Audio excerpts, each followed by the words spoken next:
اللہ کے نبی صلی اللہ علیہ وسلم نے فرمایا کہ یستجاب لأحدکم ما لم یعجل یقول دعوت ربی فلم یستجب لی، کہ تم میں سے ہر ایک شخص کی دعا اس وقت تک قبول ہوتی ہے جب تک کہ وہ جلد بازی نہ کرے، اور جلد بازی کرنے سے مراد یہ ہے کہ وہ یہ کہے کہ میں نے اللہ کو پکارا اور اللہ سے دعا کی لیکن میرے رب نے میری دعا قبول نہیں کی۔ تو ایسا نہیں ہوتا کہ اللہ رب العالمین دعا قبول نہیں کرتا ہے، بلکہ اللہ تعالیٰ دعا قبول کرتا ہے، لیکن یہ ضروری نہیں ہے کہ آپ نے جو چیز اللہ سے مانگی ہے وہی چیز آپ کو فوراً مل جائے۔ اگر اس چیز میں خیر ہوگا اللہ رب العالمین آپ کو صحیح وقت میں دے گا۔ لہٰذا کبھی ایسا نہیں کرنا چاہیے کہ انسان یہ سوچے کہ میری دعا قبول نہیں ہو رہی ہے۔ یہ ایک شیطان کا ٹریپ ہے جس کے نتیجے میں وہ یہ چاہتا ہے، جس کے ذریعے وہ یہ چاہتا ہے کہ آپ دعا مانگنا ہی اللہ سے چھوڑ دیں۔ لہٰذا آپ دعا مانگتے رہیں، کبھی جلد بازی نہ کریں، مانگتے رہیں اور اللہ سے خیر کا سوال کریں۔ جس چیز میں خیر ہوگا اللہ رب العالمین وہ چیز مناسب وقت میں آپ کو عطا کرے گا، اور اس میں اگر خیر نہیں ہوا تو اللہ رب العالمین آپ کے اس دعا کو پھر بھی اس اعتبار سے قبول کرے گا کہ اس سے بہتر چیز آپ کو عطا کرے گا، یا یہ کہ آپ پر سے کوئی مصیبت اللہ ٹال دے گا، یا یہ کہ اس چیز کو آپ کے لیے آخرت میں ذخیرہ بنائے گا۔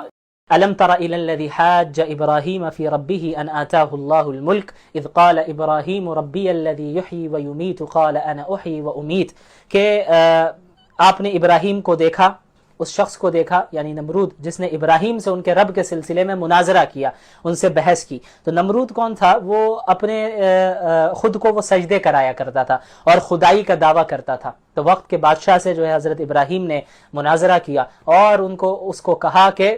اللہ ہی رب العالمین وہ ذات ہے جو موت دیتا ہے اور زندگی دیتا ہے۔ تو اس نے کہا کہ میں بھی موت دے سکتا ہوں، میں بھی زندگی دے سکتا ہوں۔ تو حضرت ابراہیم نے کہا کہ اللہ مشرق سے سورج کو نکالتا ہے، فَأْتِ بِهَا مِنَ الْمَغْرِبِ، اگر تم سچے خدا اپنے آپ کو سمجھتے ہو تو ذرا آج مغرب سے سورج کو نکال کے دکھاؤ۔ تو اس طرح دلائل کے ذریعے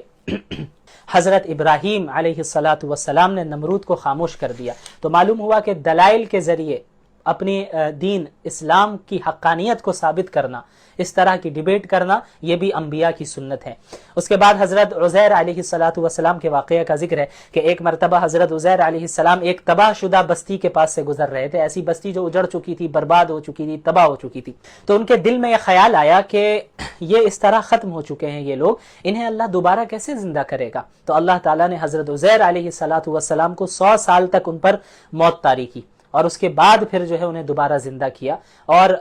تاکہ انہیں اس بات کا یقین ہو جائے اور انہیں یہ دکھا دیا جائے کہ اللہ رب العالمین اس بات پر قادر ہیں کہ موت کے بعد دوبارہ زندہ کر سکتے ہیں۔ بہرحال اس کے بعد پھر سود کی حرمت کا ذکر ہے، وَأَحَلَّ اللَّهُ الْبَيْعَ وَحَرَّمَ الرِّبَا، کہ اللہ تعالیٰ نے سود کو حرام قرار رکھا ہے، اور یہ کہا کہ فَإِن لَّمْ تَفْعَلُوا فَأْذَنُوا بِحَرْبٍ مِّنَ اللَّهِ وَرَسُولِهِ، کہ اے مسلمانوں سود لینا اور دینا دونوں چھوڑ دو۔ سود لینا بھی جائز نہیں ہے اور دینا بھی جائز نہیں ہے، دونوں چھوڑ دو، اور اگر تم نہیں چھوڑو گے یعنی سودی معاملات میں تم ملوث رہو گے، فَأْذَنُوا بِحَرْبٍ مِّنَ اللَّهِ وَرَسُولِهِ، تو اللہ تعالیٰ کے اور اس کے رسول کے ساتھ اعلان جنگ ہے،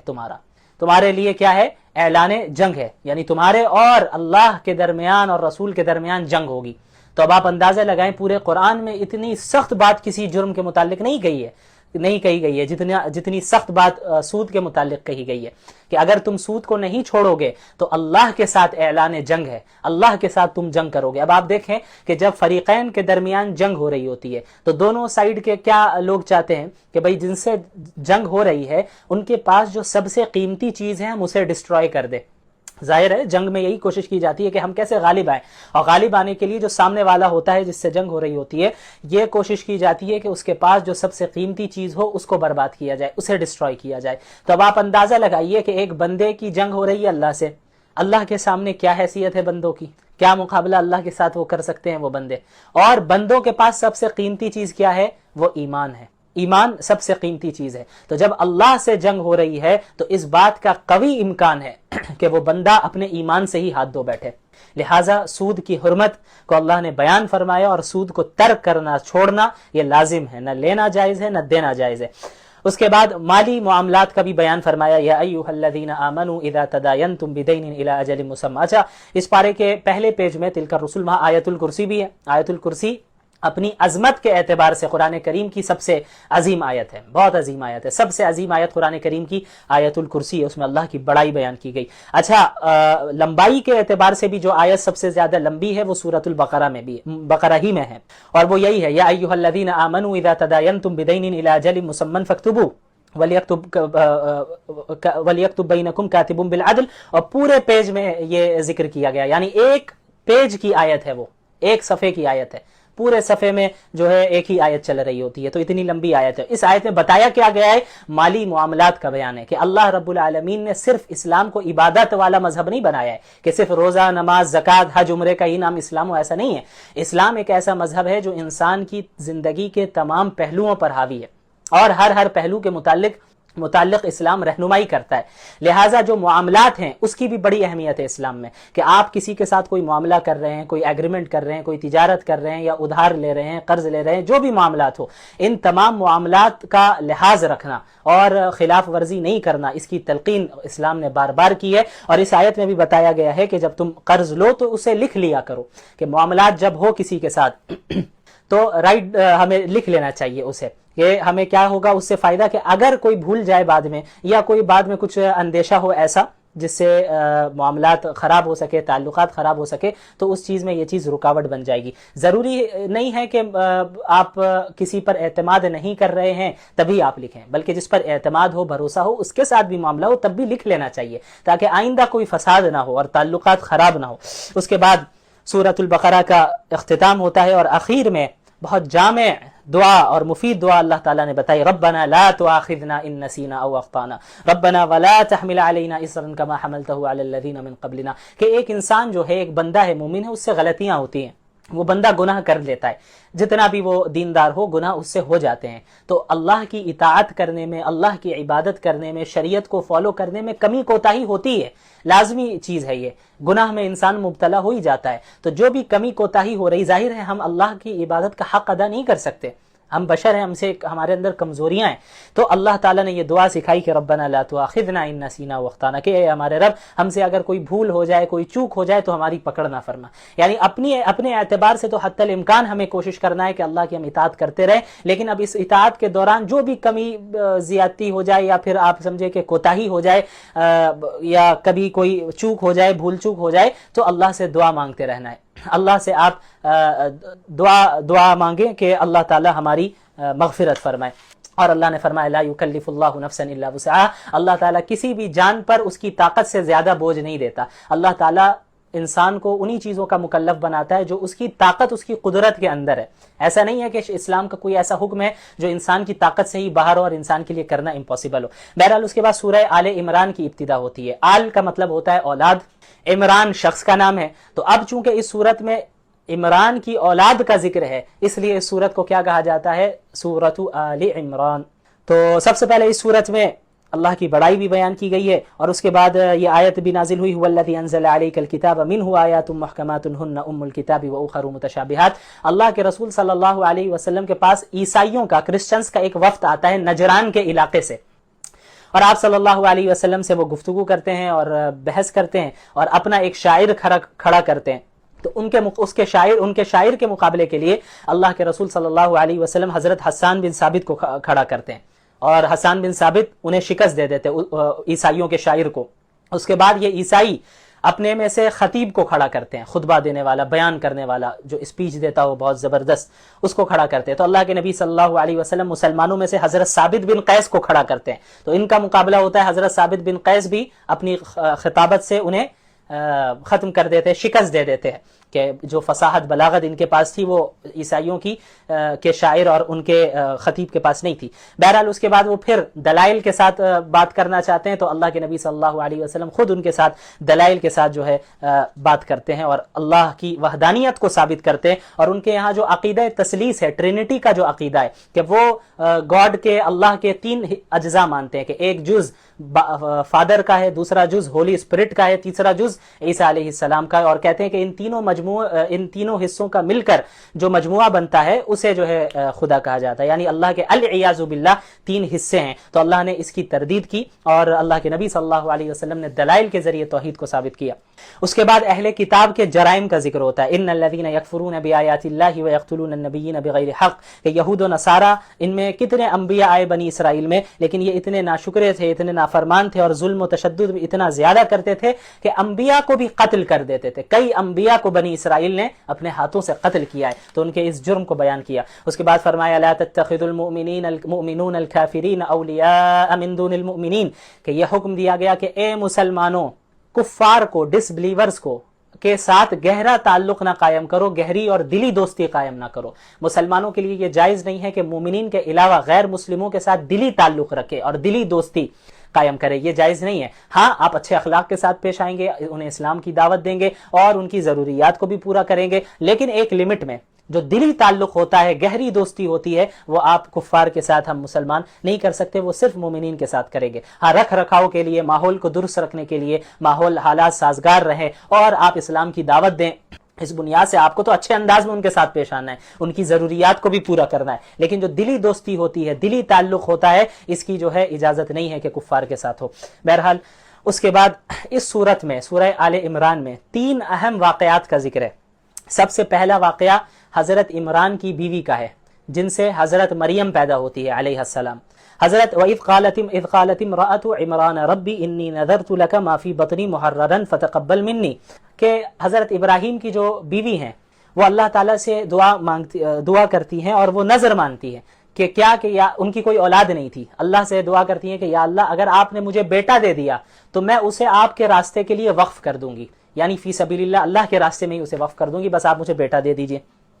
تو اللہ تعالیٰ نے ان کی اس دعا کو قبول تو کیا، لیکن انہیں بیٹا نہیں دیا، بیٹی دی، جو حضرت مریم تھی علیہ السلام۔ تو حضرت عمران کی جو بیوی تھی، انہیں ان کے ذہن میں بات آئی کہ میں نے تو اللہ سے بیٹے کی دعا کی تھی اور کہ بیٹا ہوگا تو میں اسے اللہ کے راستے میں وقف کر دوں گی، لیکن کیا ہے کہ یہ تو بیٹی ہو گئی، اب میں اسے اللہ کے راستے میں کیسے وقف کروں، یہ کتنا ہی اللہ کا کام کر پائے گی، دین کا کام کر پائے گی۔ تو اللہ تعالیٰ نے کیا ہی بہترین بات ارشاد فرمائی، وَلَيْسَ الذَّكَرُ كَالْأُنثَىٰ، کہ جو بیٹا آپ نے مانگا تھا وہ اس بیٹی کی طرح نہیں ہے جو ہم نے عطا کی ہے آپ کو۔ یعنی بسا اوقات دینی معاملات میں بھی لڑکیاں لڑکوں سے بہت آگے نکل جاتی ہیں، عبادات میں، اللہ کو راضی کرنے میں، اللہ کے دین کے کام کرنے میں لڑکیاں بسا اوقات بہت سے لڑکوں سے آگے نکل جاتی ہے۔ تو حضرت عمران کی جو اہلیہ تھیں، جو حضرت مریم کی والدہ تھیں، ان کو بتایا گیا اس کے ذریعے وَلَيْسَ الذَّكَرُ كَالْأُنثَىٰ، کہ اللہ نے جو بیٹی دی ہے اس میں بہت بڑی حکمت ہے، ان سے بہت کام لینا ہے، اور ان کے ذریعے سے پھر چونکہ حضرت عیسیٰ کو بھی پیدا ہونا تھا، اس لیے اللہ تعالیٰ نے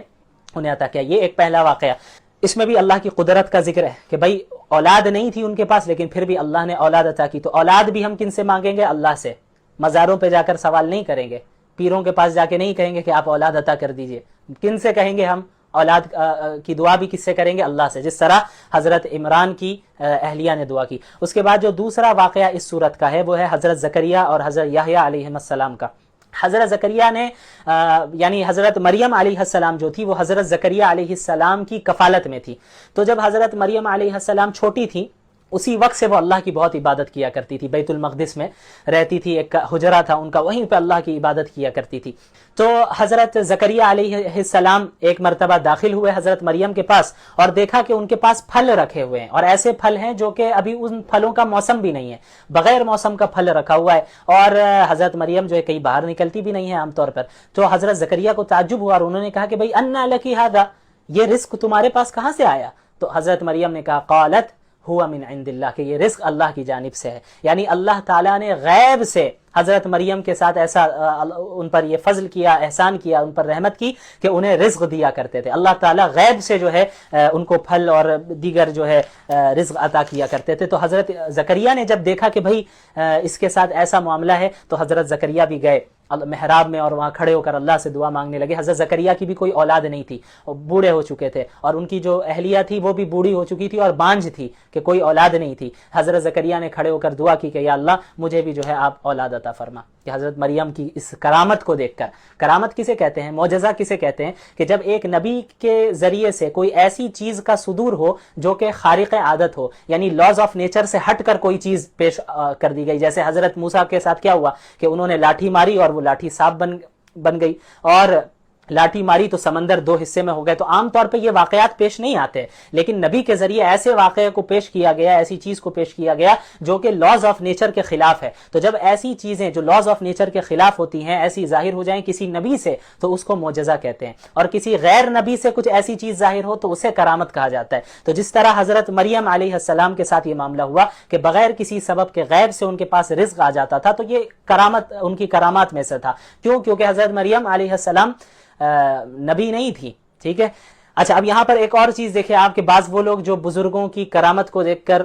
ان سے ہی دعا مانگنے لگ جاتے ہیں, اس کی بھی تردید ہوتی ہے اسی آیت میں. حضرت زکریا نے حضرت مریم کی کرامت کو دیکھا کہ بھائی ان کے پاس جو ہے رزق آ رہا ہے, لیکن حضرت زکریا نے حضرت مریم سے دعا نہیں کی کہ جو ہے مجھے بھی مل جائے, بلکہ حضرت مریم کے اللہ سے دعا کی. تو معلوم ہوا کہ معجزات ہو یا کرامات ہو, یہ کنٹرول اللہ کے ہاتھ میں ہے. ایک نبی بھی اپنی طرف سے جب چاہے تب معجزہ دکھائے ایسا نہیں ہوتا, بلکہ اللہ جب دکھانا چاہتا ہے تبھی ہوتا ہے. اسی طرح کوئی انسان ایسا نہیں ہوگا کہ بزرگ ہو گیا ہے تو اب جب چاہے کوئی بھی کرامت کرتا پھر, ایسا نہیں, بلکہ اللہ جب چاہے گا جس کے ذریعے چاہے گا کرواتا ہے. تو اصل اللہ ہے, تو دعا اللہ سے مانگی جائے گی, انسانوں سے یا مخلوقات سے دعا نہیں مانگی جائے گی. تو یہ جو ہے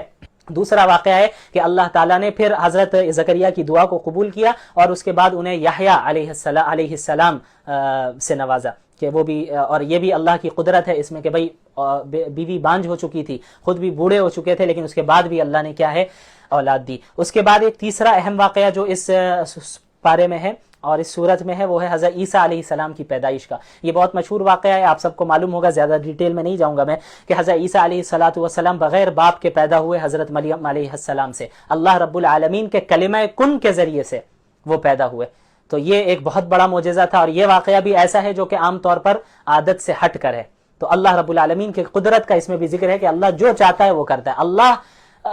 یہ اسباب کا پابند نہیں ہے, اللہ اس دنیا کا پابند نہیں ہے. ہم اس دنیا میں رہتے ہیں, یہاں کوزیلٹی کا مسئلہ ہے, کاز اینڈ ایفیکٹ, سبب مسبب کا ہونا ضروری ہے. ہم اسباب کے پابند ہوتے ہیں, اللہ رب العالمین کسی چیز کا پابند نہیں ہے, کیونکہ اللہ مسبب الاسباب ہے. تمام اسباب کو, تمام کازز کو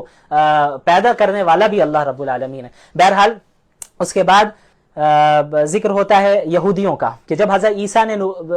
دعوت دی, لوگوں کو اب اللہ کی طرف بلایا, تو بہت سے لوگوں نے اسلام قبول کیا, ان کی اطاعت کو قبول کر لیا, اور بہت سے لوگوں نے, یہودیوں نے کیا کیا, ان کی اطاعت کو قبول نہیں کیا, بلکہ ان کے خلاف سازش کرنے لگے. وَمَكَرُوا وَمَكَرَ اللَّهُ وَاللَّهُ خَيْرُ الْمَاكِرِينَ کہ یہ یہود جو ہے حضرت عیسیٰ کے خلاف مکر و فریب کرنے لگے, پلاننگ بنانے لگے. وَمَكَرَ اللَّهُ, اور اللہ نے بھی ایک پلاننگ بنائی رکھی تھی. وَاللَّهُ خَيْرُ الْمَاكِرِينَ, اور اللہ از دا بیسٹ آف پلانرز, تمام پلانز میں سب سے بہترین پلان بنانے والا تو اللہ ہے. اللہ سے زیادہ علیم اور حکیم تو کوئی ہو نہیں سکتا. تو یہودیوں نے کیا پلان کیا تھا, انہوں نے یہ پلان کیا تھا کہ حضرت عیسیٰ کو ہم سولی پر چڑھا دیں گے. لیکن اللہ نے کیا پلان کیا تھا, اللہ نے یہ پلان کیا تھا کہ حضرت عیسیٰ کو ہم ان سے بچا کر زندہ آسمان میں اٹھا لیں گے. تو یہودیوں کو ایک کنفیوژن ہو گیا, اور انہوں نے کیا کیا, وہ انہوں نے سمجھا کہ یہ حضرت عیسیٰ ہے, لیکن کسی اور شخص کو پکڑ کر انہوں نے کیا ہے, سولی پر چڑھا دیا اسے. لیکن حضرت عیسیٰ علیہ السلام کو اللہ رب العالمین نے اپنے فضل سے اور اپنی قدرت سے زندہ آسمان میں اٹھا لیا. اور آپ کو معلوم ہونا چاہیے کہ اہل السنت والجماعت کا یہ نظریہ ہے کہ اس وقت حضرت عیسیٰ علیہ السلام آسمان میں زندہ موجود ہے. جس طرح ہم اور آپ زندہ ہے, دنیاوی زندگی جو ہماری ہے, جس طرح ہم جسم اور روح کے ساتھ اس وقت زندہ ہے, ٹھیک اسی طرح حضرت عیسیٰ بھی ابھی زندہ ہے, ابھی ان کا انتقال نہیں ہوا, لیکن وہ آسمان میں اٹھا لیے گئے. اور ہمارا یہ عقیدہ ہے کہ قیامت کے قریب ان کا دوبارہ نزول ہوگا, اور امام مہدی علیہ السلام کے ساتھ مل کر دجال کا وہ مقابلہ کریں گے, اور دجال کی فوج کا مقابلہ کریں گے, اور مسلمان غالب آئیں گے, اور پوری دنیا میں حضرت عیسیٰ علیہ السلام کی برکت سے اسلام پھیل جائے گا, اور سارے لوگ اسلام قبول کر لیں گے. تو یہ بہت اہم ہے. اچھا, یہودیوں کا نظریہ یہ تھا کہ بھئی وہ سمجھتے ہیں کہ ہم نے عیسیٰ علیہ السلام کو سولی پر چڑھا دیا. کرسچنز بھی یہ سمجھتے ہیں کہ حضرت عیسیٰ کو جو ہے سولی پر چڑھا دیا گیا, پھر بعد میں جو ہے وہ آسمان میں اٹھا لیے گئے. تو اللہ نے دونوں کی تردید کیا, فرمایا کہ نہ انہیں قتل کیا گیا, نہ انہیں سولی پر چڑھایا گیا, بلکہ آپ کو کنفیوژن ہو گیا, آپ نے کسی اور کو عیسیٰ سمجھا. حضرت عیسیٰ کو تو اللہ نے آسمان میں اٹھایا. بر رفعہ اللہ الیہ اذ قال اللہ یا عیسیٰ انی متوفیک ورافعک الیہ, میں آپ کو اپنی طرف اٹھانے والا ہوں. اچھا, پھر اس صورت میں مباہلے کی دعوت کا ذکر ہے. ابھی جو میں نے بتایا کہ اللہ کے نبی صلی اللہ علیہ وسلم کے پاس نجران سے عیسائیوں کا وفد آیا تھا, تو دلائل کے ساتھ بھی بات کرنے کے بعد انہوں نے اللہ کے نبی کی اطاعت وہ قبول کرنے کے لیے تیار نہیں ہوئے. تو اللہ کے نبی کو کہا گیا صلی اللہ علیہ وسلم فقل تعالوا ندعو ابناءنا وابناءکم, کہ اب آپ مباہلہ کی دعوت دیجئے. مباہلہ کیا ہے, کہا گیا کہ آپ اپنے اہل و عیال کو بھی لے کر نکلیے, اپنی ازواج مطہرات اور اپنی بیویوں کو اور اپنے بچوں کو, اہل کو لے کر باہر نکلیے, اور ان عیسائیوں سے کہیے کہ تم بھی اپنی عورتوں کو اور اپنے بچوں کو اور سب کو لے کر خود بھی آ جاؤ, اور مل کر اب ہم دونوں دعا کریں کہ یا اللہ ہم میں سے جو جھوٹا ہے اسے ہلاک کر دے. یعنی تم تو مجھے سچا نبی نہیں مان رہے ہو نا, اگر تمہیں لگتا ہے کہ میں جھوٹ بول رہا ہوں تو آ جاؤ, میں مباہلے کی دعوت دیتا ہوں کہ جو خدا ہے ان سے ہم دونوں مل کر دعا کریں کہ ہم دونوں میں سے جو بھی جھوٹا ہے, جو غلط پر ہے, باطل پر ہے, اس کو اللہ تعالیٰ ہلاک کر دے. تو نجران کے جو وفد تھا عیسائیوں کا وہ تیار نہیں ہوا, وہ ڈر گیا کہ بھئی اب اگر سچے نبی نکلے تب تو ہم پھنس جائیں گے. تو بہرحال جزیہ دے کے انہوں نے اطاعت قبول کی. پھر اس پارے کے آخر میں ذکر ہے وَإِذْ أَخَذَ اللَّهُ مِيثَاقَ النَّبِيِّينَ لَمَا آتَيْتُكُم مِّن كِتَابٍ وَحِكْمَةٍ ثُمَّ جَاءَكُمْ رَسُولٌ مُصَدِّقٌ لِّمَا مَعَكُمْ. بہرحال اس میں انبیاء علیہم الصلاۃ والسلام نے سے جو اللہ تعالیٰ نے عہد لیا, جو وعدہ لیا ہے, اس کا ذکر ہے کہ تمام انبیاء علیہم الصلاۃ والسلام حضرت آدم سے لے کے حضرت عیسیٰ تک ہر نبی سے یہ عہد لیا تھا اللہ تعالیٰ نے کہ آپ دین کا کام کرتے رہیں گے, آپ کو کتاب دی جائے گی, حکمت دی گئی, لیکن آپ کی زندگی میں ہی اگر آخری رسول محمد الرسول اللہ صلی اللہ علیہ وسلم آ جاتے ہیں تو آپ کو ان پر ایمان لانا ہوگا اور ان کی مدد کرنی ہوگی. تو تمام انبیاء علیہم الصلاۃ والسلام نے اس بات کا اقرار کیا کہ ہاں اگر محمد رسول اللہ صلی اللہ علیہ وسلم کی بعثت میری زندگی میں ہو جاتی ہے تو ہم ان پر ایمان لے آئیں گے اور ان کی اطاعت کریں گے اور انہیں فالو کریں گے اور ان کی مدد کریں گے. تو ان انبیاء کے ذریعے ان کی قوموں سے بھی یہ وعدہ لیا گیا, ان کی امتوں سے بھی یہ وعدہ لیا گیا کہ اللہ کے رسول صلی اللہ علیہ وسلم کی بعثت ہوتی ہے تو ان پر ایمان لانا ہے. اسی لیے انبیاء علیہم الصلاۃ والسلام اپنی امت کو آخری رسول کی بشارت دے دیتے تھے, خوشخبری دے دیتے تھے. حضرت عیسیٰ نے بھی یہی کیا تھا کہ بھئی میرے بعد جو احمد نامی نبی آنے والے ہیں ان کو تم فالو کرنا, لیکن عیسائیوں نے انہیں ریجیکٹ کر دیا, اور یہودیوں نے بھی ریجیکٹ کیا, حضرت موسیٰ کی بھی بات نہیں مانی انہوں نے. اسی لیے اللہ کے رسول صلی اللہ علیہ وسلم فرمایا کرتے تھے انا دعوت عیسیٰ انا دعوت ابراہیم و بشرا عیسیٰ, کہ میں حضرت ابراہیم کی دعا ہوں اور عیسیٰ کی بشارت ہوں. کہ حضرت ابراہیم نے دعا کی کہ ان میں رسول آئے تو اللہ نے مجھے بھیجا بنی اسماعیل میں, اور حضرت عیسیٰ نے بھی بشارت دے دی تھی کہ بھائی بنی اسرائیل کو کہ آخری نبی آنے والے ہیں ان کو فالو کرنا. لیکن یہودیوں نے تورات کے حکم کو بھی جھٹلایا, عیسائیوں نے انجیل کے حکم کو بھی جھٹلا دیا اور محمد الرسول اللہ کا انکار کر دیا. تو یہود نے حضرت عیسیٰ کا بھی انکار کیا اور محمد الرسول اللہ کا بھی انکار کیا, عیسائیوں نے محمد الرسول اللہ کا انکار کیا. اور محمد الرسول اللہ کی امت وہ واحد امت ہے جو حضرت عیسیٰ محمد الرسول اللہ پر بھی ایمان لاتی ہے, اور وہ عیسیٰ علیہ السلام پر بھی ایمان لاتی ہے, حضرت موسیٰ پر بھی ایمان لاتی ہے, اور تمام انبیاء علیہم الصلاۃ والسلام پر ایمان لاتی ہے.